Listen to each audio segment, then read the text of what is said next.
देख रहे हैं अनहोनी। तो चलिए बढ़ते हैं आज की इस कहानी की ओर।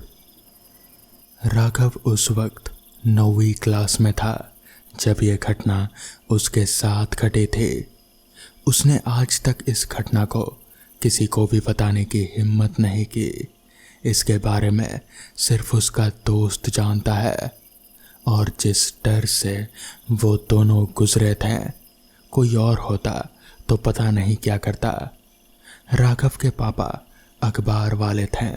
उनका रोज का काम था लोगों के घरों में अखबार देना।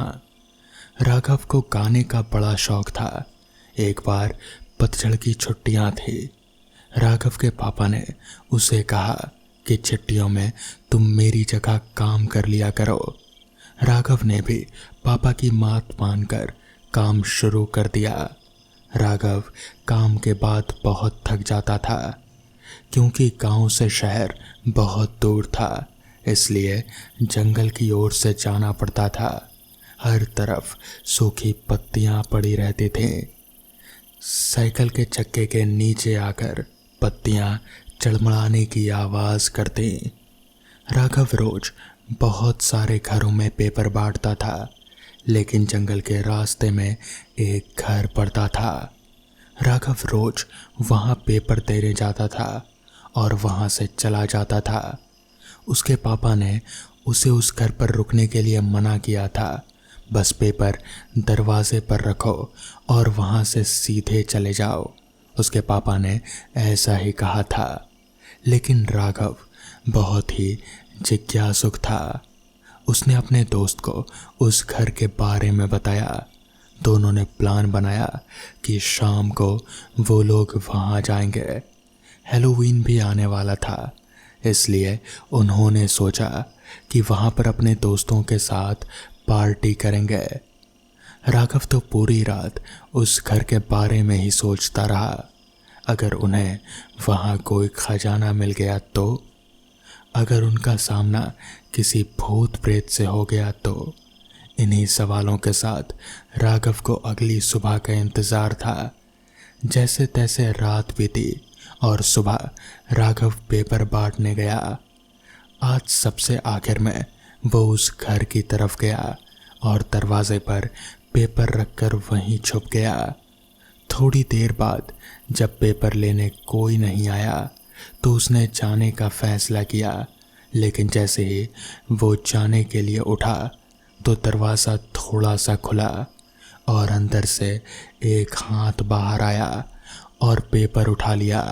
फिर दरवाज़ा बंद हो गया। उसे अभी यकीन हो गया था कि घर में कोई तो रहता है। उसे ये पता था कि कई साल पहले वहाँ एक परिवार रहा करता था। उस घर के मालिक ने उन सबको मार दिया था और वहाँ से भाग गया, लेकिन पुलिस ने उसे पकड़ लिया और कुछ दिन बाद जेल में उसकी भी रहस्यमयी तरीके से मौत हो गई। किसी को नहीं पता कि वो आदमी कैसे मरा। वो घर हमेशा के लिए बंद कर दिया गया। राघव वहाँ से चला गया। शाम को उसने अपने दोस्त सुमित को बताया तो सुमित ने कहा, अरे चलना, कोई रहता भी होगा तो वहाँ पर उनसे इजाज़त लेकर पार्टी कर लेंगे। तो इस पर राघव ने कहा, छोड़ना यार, कहीं और पार्टी कर लेंगे। लेकिन सुमित नहीं माना और राघव को भी उसकी बात माननी ही पड़ी।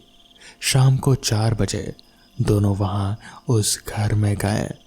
वहाँ पहुंचकर उन्होंने देखा कि वो घर बहुत ही पुराना था।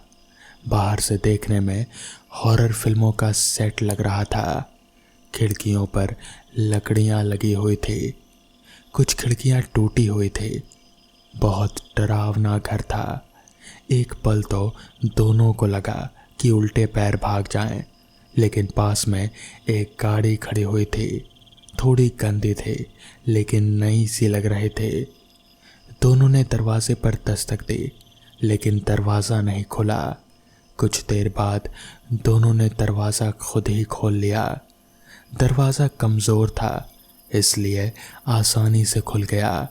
दोनों ने अंदर प्रवेश किया। अंदर बिल्कुल अंधेरा था। घर की दीवार में कई जगह छेद होने की वजह से थोड़ी रोशनी आ रहे थे। दोनों इधर उधर घूमने लगे। तभी सुमित बोला, यहाँ इस टेबल पर हम मिठाइयाँ रखेंगे। तो इस पर राघव बोला, यार घर तो सच में बहुत डरावना है, हैलोवीन के लिए बिल्कुल ठीक है। सुमित सीढ़ियों से ऊपर चढ़ा कि तभी उन्हें किसी के सीढ़ियों से उतरने की आवाज़ आई। राघव ने हंसते हुए कहा, सुमित मुझे पता है कि तू मुझे डराने के लिए मजाक कर रहा है। सुमित डरते हुए बोला, नहीं यार, मैं तो यहाँ ऊपर ही खड़ा हूँ। और सुमित दौड़कर दूसरी तरफ से नीचे आ गया। दोनों भागकर एक कमरे की ओर गए। वो घर का बेसमेंट था। दोनों सीढ़ियों से जल्दी जल्दी नीचे उतरते हैं। कदमों की आवाज़ और तेज होती जा रहे थे। दोनों नीचे एक कमरे में आ जाते हैं। राघव सुमित के साथ जल्दी से लाइट ऑन करके एक टेबल के नीचे छुप गया। अब उन्हें वो पैर की आवाज़ स्पष्ट रूप से सुनाई दे रहे थे और साथ ही साथ वो पैर भी स्पष्ट रूप से दिखाई दे रहे थे। वो पैर किसी इंसान के तो बिल्कुल भी नहीं लग रहे थे।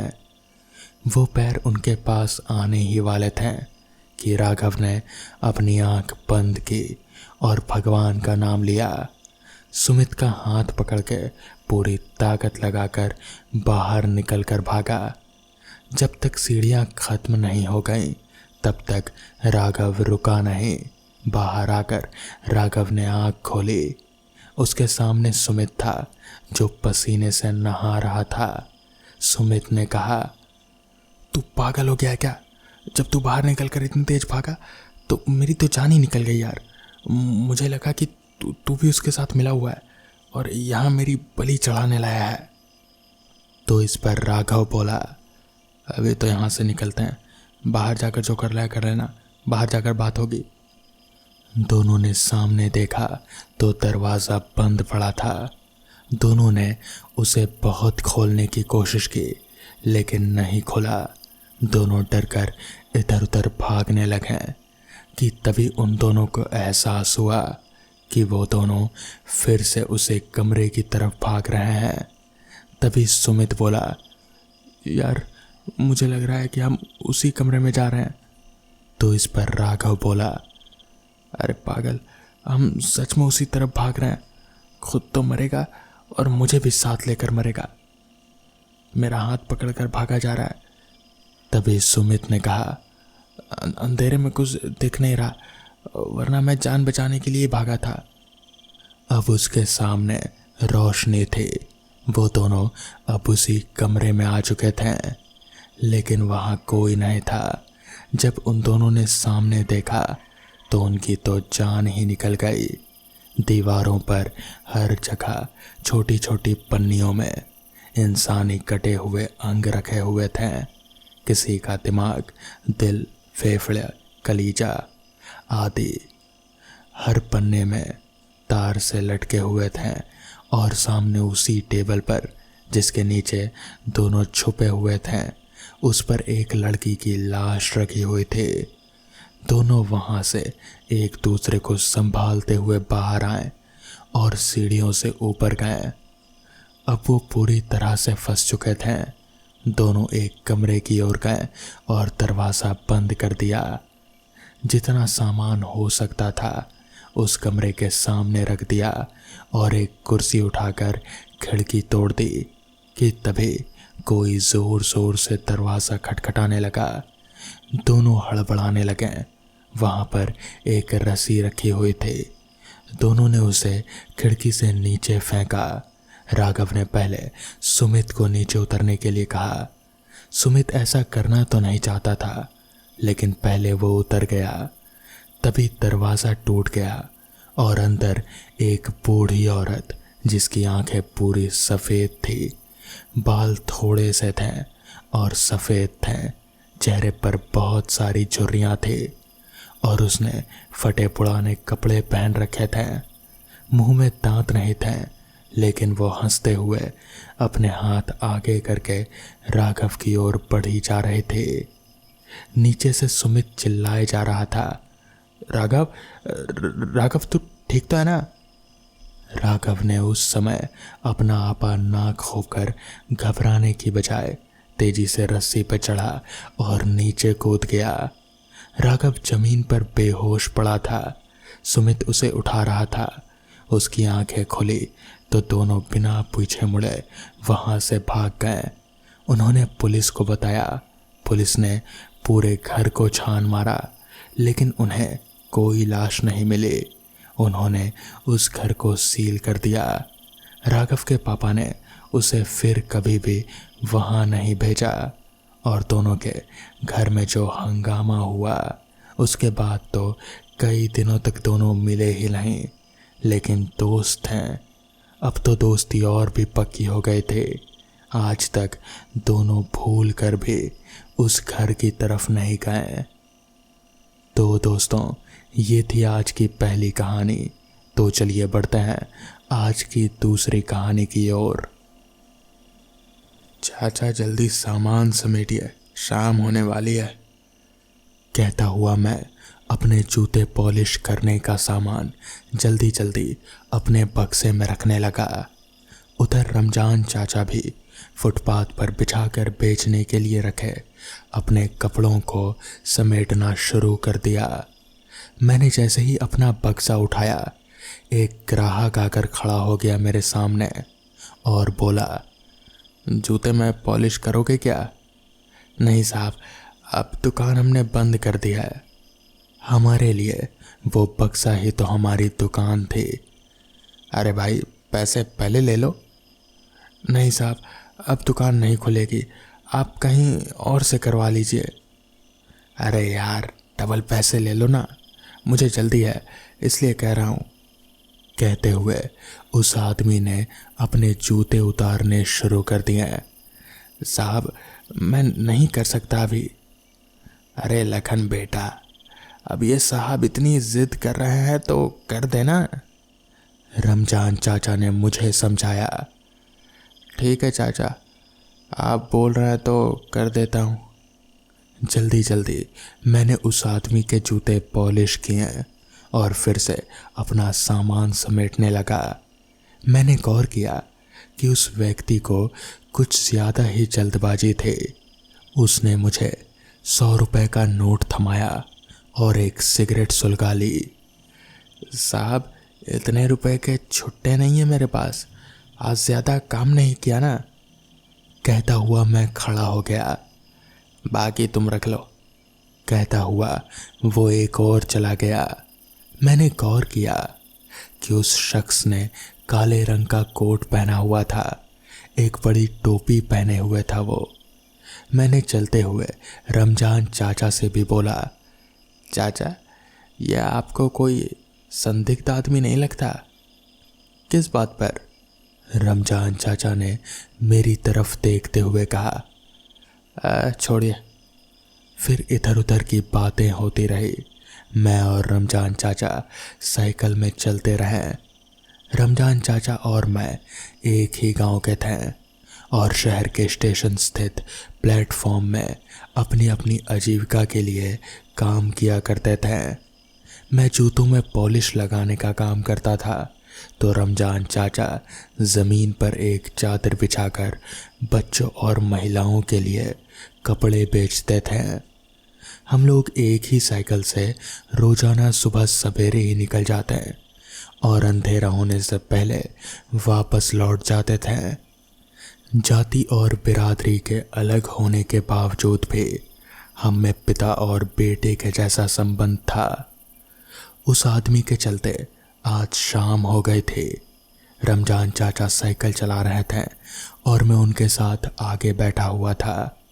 मेरा छोटा सा पॉलिश करने का सामान और उनके कपड़ों का गट्ठर पीछे बंधा हुआ था। मैंने साइकिल चलाते रमजान चाचा से बोला, चाचा, आज तो देर हो गई, रात भी होने वाली है। कोई दिक्कत नहीं है बेटा, मुझे तो आदत है रात की। तुम्हें डर लगता है क्या? हंसते हुए रमजान चाचा बोले तो मेरे चेहरे पर भी हंसी आ गई। मुझे लग रहा था कि आगे जंगल का रास्ता था, कच्चा और बिल्कुल सुनसान। ऊपर से एक कब्रिस्तान रास्ते में पड़ता था, जिसके बीचों बीच से रास्ता हमारे गांव तक जाता था। चाचा, मुझे उस कब्रिस्तान वाले रास्ते में जाने से डर लगता है, मैंने डरते हुए कहा।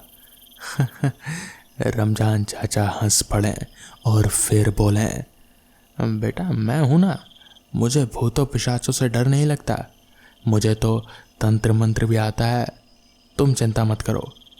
कहते हुए उन्होंने साइकिल चलाना जारी रखा। जैसे जैसे हम उस कब्रिस्तान के नज़दीक पहुंच रहे थे, मेरे दिल की धड़कनें बढ़ती ही जा रहे थे। चाचा, मुझे डर लग रहा है। चलो मैं तुम्हें एक चीज़ दिखाता हूँ।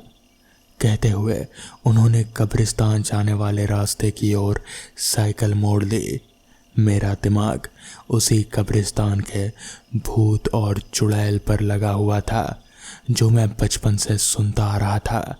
सुना था कि रोज एक भूत और एक चुड़ैल में झगड़ा होता है कब्रिस्तान में, जो पिछले 10 से भी ज़्यादा सालों से होता आ रहा था। लोग तो यहाँ तक कहते हैं कि वो भूत हमारे समुदाय का था, जबकि चुड़ैल रमजान चाचा की बिरादरी से। मुझे पहली बार एहसास हुआ कि भूतों के भी बिरादरी होते हैं। कहते हैं कि दोनों ने दूसरे धर्म में बंधन तोड़ने के बाद शादी कर लिया था, जिसकी सजा स्वरूप उन्हें भरी सभा में मौत की सजा दी गई और उसी कब्रिस्तान में उन्हें दफन कर दिया गया। तब से ये दोनों एक दूसरे से मिलने को तड़पते थे और रात होते ही कब्र से बाहर निकलने को चिल्लाने लगते थे। इसे ही लोग लड़ना समझते थे। चाचा, आपने उस भूत और चुड़ैल की कहानी तो सुनी ही होगी, मैंने डरते हुए पूछा। हाँ सुना तो है, पर तुम्हें कितनी सच लगती हैं ये बातें, उन्होंने मुझसे ही सवाल किया। मुझे तो सच्ची ही लगती है। हो सकता है कि किसी बात पर मतभेद हो और वो दोनों लड़ते हों इसी बात को लेकर, रात में शायद बाहर भी निकलते हों। वो फिर से एक बार मेरी बातों पर हंस पड़े। वही तो आज दिखाना चाहता हूँ कि कब्रिस्तान में रात को कौन लड़ता है और किसके रोने की आवाज़ें आती है। धीरे धीरे हम कब्रिस्तान के नज़दीक आ रहे थे, तभी साइकिल का पहिया एक पत्थर पर पड़ा और हमारा संतुलन बिगड़ गया। मैंने साइकिल की हैंडल ज़ोर से पकड़ ली, जिस वजह से साइकिल एक ही दिशा में तेज़ी से भागने लगी। मैं ज़ोर ज़ोर से चिल्लाने लगा। मुझे चिल्लाता देख रमजान चाचा का संतुलन बिगड़ा और हम लोग अंधेरे में एक और गिर पड़े। मैंने कसकर रमजान चाचा का हाथ पकड़ रखा था। अंधेरे में हमें कुछ भी सूझ नहीं रहा था। लुढ़कते लुढ़कते हम लोग एक बड़े से पत्थर से जा टकरा कर रुक गए। मैंने टटोला तो वो एक बड़ा सा पत्थर था। रमजान चाचा ने अपनी जेब से माचिस निकाली और जलाने की कोशिश की। काफ़ी देर की मेहनत के बाद एक तीली जली तो मेरी चीख निकल गई। हम कब्रिस्तान के बीच में थे और वो पत्थर किसी कब्र की थी। मैंने रोते हुए कहा, चाचा, हम कब्रिस्तान में भूत हमें मार डालेंगे। चुप रहो तुम, मैं तुम्हें दिखाता हूँ कि कब्रिस्तान का क्या रहस्य है, क्या है जो आज तक लोगों को डराती आई है। मेरे साथ आओ। कहते हुए उन्होंने एक तरफ बढ़ना शुरू किया। मैं उनके कुर्ते को पीछे से पकड़ रखा था, उनके पीछे पीछे डरता डरता चला जा रहा था। तभी एक ठोकर लगी और हम दोनों ही किसी कटीले तार में उलझ गए। हमारे शरीर के कई जगह से खून बहने लगा, मगर हमें अपनी जान बचाने के साथ साथ आज उस कब्रिस्तान के रहस्य का भी पता लगाना था जो सदियों से एक रहस्य बना हुआ था। हम धीरे धीरे कब्रिस्तान के एक कोने की ओर बढ़ रहे थे। अचानक ही चाचा ने माचिस जलाई तो मैं चीख उठा। सामने कोई खड़ा था, लाल लाल आंखें, काले कपड़े पहने हुआ था, फटा हुआ कंबल ओढ़ रखा था उसने। जोर से चिल्लाया वो। मेरे दिमाग को एक झटका सा लगा। उसकी आवाज़ ठीक उसी तरह मिल रहे थे जैसे आज तक मैं रात को कब्रिस्तान से निकलती आवाज़ें सुना करता था। उसने कंबल में कुछ चीज़ें इकट्ठा कर रखी थी कि ज़रा सी रोशनी में वो चमकने लगते थे। इसे ही लोग रात में कब्रिस्तान में जलता और बुझता हुआ चिराग कहते आए थे। वो हमें कोई बहरूपिया लगा जो किसी खास मकसद से रात में उस कब्रिस्तान में आता था। कौन हो तुम? यहाँ क्या कर रहे हो? मैंने डरते डरते पूछा। जवाब में उसने अपना चेहरा मेरी ओर घुमाया और मुंह खोलकर जोर से हंसा। उसके सड़ चुके दांतों से एक भयानक दुर्गंध निकली जो मेरे दिमाग में घुसती हुई प्रतीत हुई। आंखें एकदम से लाल, चेहरा धंसा हुआ, आंखों के किनारों पर काजल चिपोता हुआ। बहुत ही डरावना चेहरा था उस आदमी का। क्यों रामलाल काका? उसके सामने आते हुए रमजान चाचा ने कुटिल मुस्कान उकेरी। वो आदमी कुछ पलों के लिए ठिठक गया। उसने जोर जोर से अपनी आवाज़ें निकालनी शुरू कर दी। मुझे बहुत डर लग रहा था। मैंने रमजान चाचा को जल्दी यहाँ से निकलने को कहा। अभी रुको बेटा, तुम पूछोगे नहीं ये कौन है? हाँ पूछना तो चाहता हूँ पर डर लग रहा है। अभी यहाँ से निकलना ही सही होगा। मैं बताता हूँ ये कौन है। तुम जिसे भूत और चुड़ैल समझते हो और उनकी बातें कर रहे थे, ये उनका बाप है। क्या? मेरी आंखें आश्चर्य से फैल गई। ये पागल बूढ़ा आदमी कोई और नहीं बल्कि राजन का पिता और रेहाना का ससुर है, और आज भी मानता है कि उनका बेटा और बहू जिंदा इस कब्र में दफन है। रोज शाम को ही ये यहाँ आ जाता है। मुझे सब पता है पर बताया आज तक किसी को भी नहीं। कुछ भी हो, मुझे वहाँ से निकलना था। हम लोग धीरे धीरे कब्रिस्तान से बाहर निकलने का रास्ता खोजने लगे। अंधेरे में कुछ दिख नहीं रहा था। रमजान चाचा ने माचिस निकाली और जलाकर दिशा भांपने की कोशिश की। मुझे बचा लीजिए चाचा जी।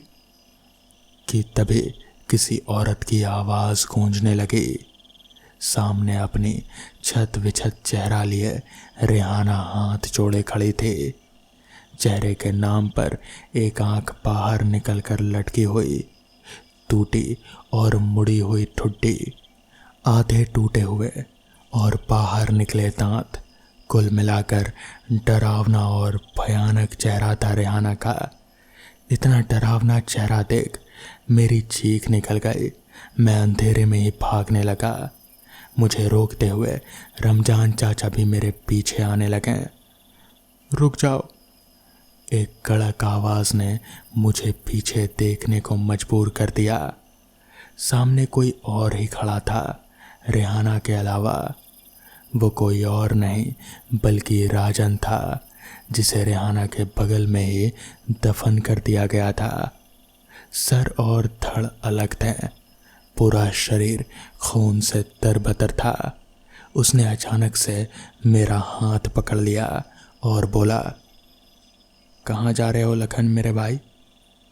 मैंने पूरी ताकत से अपना हाथ छुड़ाने की कोशिश की पर मुमकिन नहीं था। मुझे अपने करीब खींचते हुए वो काला शख्स बोला, मेरे साथ नहीं रुकोगे लखन? कहते कहते उस शख्स का सिर भयानक हंसी में डोलने लगा। मैं रोने लगा तो उसने मेरा हाथ छोड़ दिया और बोला, तुम शायद मुझे नहीं पहचानते। रुको, मैं तुम्हें कोई नुकसान नहीं पहुंचाऊंगा, हम लोग बुरे नहीं हैं। जिसके बाद राजन ने तुरंत ही मेरा हाथ छोड़ दिया। जिसके बाद रमजान चाचा ने मेरा हाथ पकड़ा और हम लोग साइकिल के पास आ गए। मैं ज़ोर ज़ोर से रोने लगा था। रमजान चाचा ने मुझे चुप कराया। रमजान चाचा भी नहीं जानते थे कि रेहाना और राजन की आत्मा सच में उस कब्रिस्तान में है। जिसके बाद हम लोग तुरंत ही साइकिल में बैठे और वहाँ से निकल गए। मैंने ये बात किसी को भी नहीं बताई। रमजान चाचा ने किसी को भी ये कहने से मना कर दिया था। तो दोस्तों, ये थी आज की कहानियाँ। अगर आपको ये कहानियाँ पसंद आई हों तो वीडियो को लाइक और चैनल को सब्सक्राइब करना ना भूलें। तो मैं आपका दोस्त आर्यन जल्द ही मिलूँगा आपसे ऐसी ही नई कहानियों के साथ।